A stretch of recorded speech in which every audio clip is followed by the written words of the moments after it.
on Capitol Hill. Joe, I can see you are inside that hearing room. It did go a little bit longer than scheduled, and this was really just day one. Yeah, 3.5 hours, and it was an intense 3.5 hours. We expected there were going to be some contentious exchanges, mostly from Democrats and Robert F. Kennedy Jr. We certainly saw that. What I'll also say for those who were not here, if you were watching, is you heard applause in the room quite a bit. This room now empty, but it was full of mostly supporters of RFK Jr. He obviously has a big following. We saw shirts, "Make America Healthy Again." That is not typical, I guess, that level of support in the hearings we've seen so far. This was, I think, the most animated that we had seen an audience in this room. Nonetheless, you talk about these tense exchanges, most of them focusing on RFK Jr.'s previous statements, interviews, stances on vaccines. And he tried right from the beginning to convince this Senate panel that he is not anti-vax. He doesn't consider himself to be so. But Democrats again and again would go back to previous statements, things that he has said, previous interviews. Take a listen to just one exchange that was along these lines, back and forth. Senator Bennett, Democrat from Colorado, and RFK Jr. So I'm asking you yes or no, Mr. Kennedy.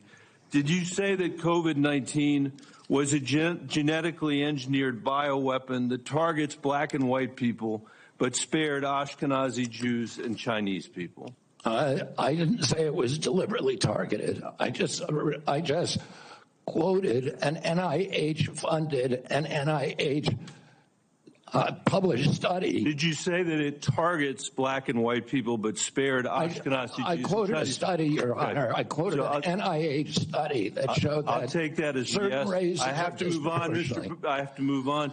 Did you say that Lyme disease is highly likely a materially engineered bioweapon? I made sure I put in the highly likely. Did you say Lyme disease is a highly likely militarily engineered bioweapon? I probably did say that. Did you say that? And that's what the developer of I Lyme want all disease of our said. colleagues to hear it, Mr. Kennedy. I want them to hear it. You said yes. Did you say that exposure to pesticides causes children to become transgender? No, I never said that. Okay, I have the record that I'll give to the chairman, and he can make his judgment about what you said.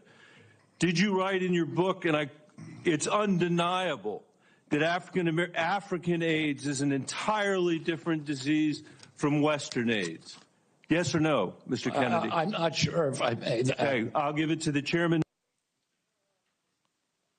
So no shortage of exchanges like that. The other thing we were watching for when it comes to Republicans is, remember, RFK Jr. was a Democrat not so long ago. There were some Republicans concerned about his abortion views, that he was not pro-life enough. We talked to several Republicans who left this hearing.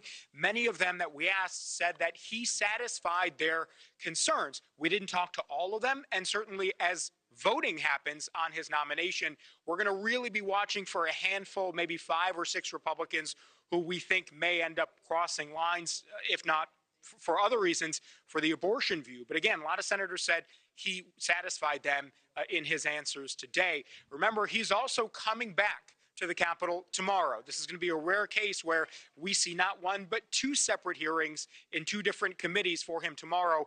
He'll be before the, as they call it, the HELP committee, health being the focus there. So we will see the second time he goes in front of senators if it's any different than it was today, Nicole. All right, Joe Khalil, live for us there inside that hearing room. Thank you.